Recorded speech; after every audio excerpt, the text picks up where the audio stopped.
Bonjour, je m'appelle Thierry et je vous aide à améliorer vos compétences en bureautique, en programmation et si vous êtes formateur également en pédagogie individualisée. Aujourd'hui, j'ai 2 petites minutes pour vous présenter 6 méthodes pour recopier une formule dans un tableau Excel. Attention, ça va aller vite.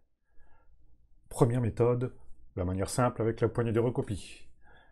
La poignée de recopie, eh bien c'est ce petit carré en bas à droite de la cellule. Quand vous cliquez dessus avec le bouton gauche, attention gauche, et que vous cliquez en laissant enfoncer et que vous descendez, vous recopiez votre formule. C'est la version classique que tout le monde connaît, en tout cas ceux qui utilisent Excel fréquemment. Une autre méthode consiste à utiliser le raccourci clavier, CTRL-C, CTRL-V, vous connaissez, hein. Je sélectionne la cellule à recopier, je fais CTRL-C, je sélectionne toutes les cellules qui doivent recevoir la même formule et je fais CTRL-V, et ça recopie bien ma formule. Troisième méthode, le double-clic. Alors le double-clic est intéressant quand vous avez des tableaux qui font, je sais pas, 100, 200, 3000 lignes et vous voulez recopier une formule là jusqu'en bas. Eh bien, il y a une méthode simple ici, toujours avec la poignée de recopie. Un double-clic sur la poignée de recopie. Et ça recopie votre formule jusqu'à ce que Excel rencontre une cellule vide. C'est quand même bien pratique, ça. La quatrième méthode, c'est le menu contextuel avec le clic droit. Le menu contextuel, c'est un clic droit sur la cellule que vous voulez recopier. On choisit copier. On choisit ensuite toutes les cellules qui vont recevoir notre copie. Et on refait un autre clic droit. Et là, nous avons plusieurs options. Et si on veut recopier la formule, on va choisir FX. Et voilà, ma formule est recopiée. Oh, ça, c'est quand même bien. Une sixième méthode. Attention, clic droit, le retour. Soyez attentifs. Lorsque vous avez un tableau qui est mis en forme comme ci, et que vous recopiez de manière classique, c'est-à-dire avec le bouton gauche de votre souris, qu'est-ce qui se passe? Eh bien, votre mise en forme, elle disparaît. Et ça, c'est pas top, hein, quand même.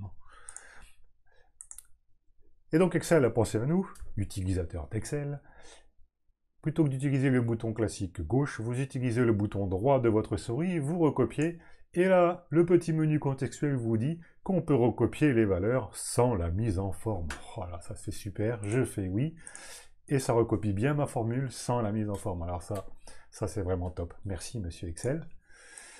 Et puisque vous avez l'air d'être dans de très bonnes dispositions, je vous donne une sixième méthode. Petit Lénard. On imagine, vous avez un tableau avec des noms et des prénoms, et vous souhaitez séparer les prénoms des noms dans 2 cellules différentes. Vous lui donnez ici un modèle, et vous allez utiliser le clic droit, comme tout à l'heure, pour recopier. Et là, dans le menu contextuel, on vous dit qu'on peut faire un remplissage instantané. Mais qu'est-ce que c'est qu'un remplissage instantané? Eh bien, si je clique dessus, il me recopie uniquement la partie des prénoms de la cellule de gauche. Je fais la même chose ici, et il me fait le remplissage avec les noms. Alors ça, c'est vraiment magique. Alors par contre, petit bémol, voilà, je pense que dans les prochaines versions d'Excel, ça va s'améliorer, mais si je veux faire la même chose en sélectionnant 2 cellules cette fois, ah bah là, je peux pas. Donc petit bémol, hein, monsieur Excel, quand même. Et bien voilà, cette vidéo est terminée. J'espère qu'elle vous a plu. Si c'est le cas, n'hésitez pas à mettre un petit pouce, et surtout, à la partager à tous vos amis. Et je vous dis bien à bientôt pour de prochaines aventures en bureautique.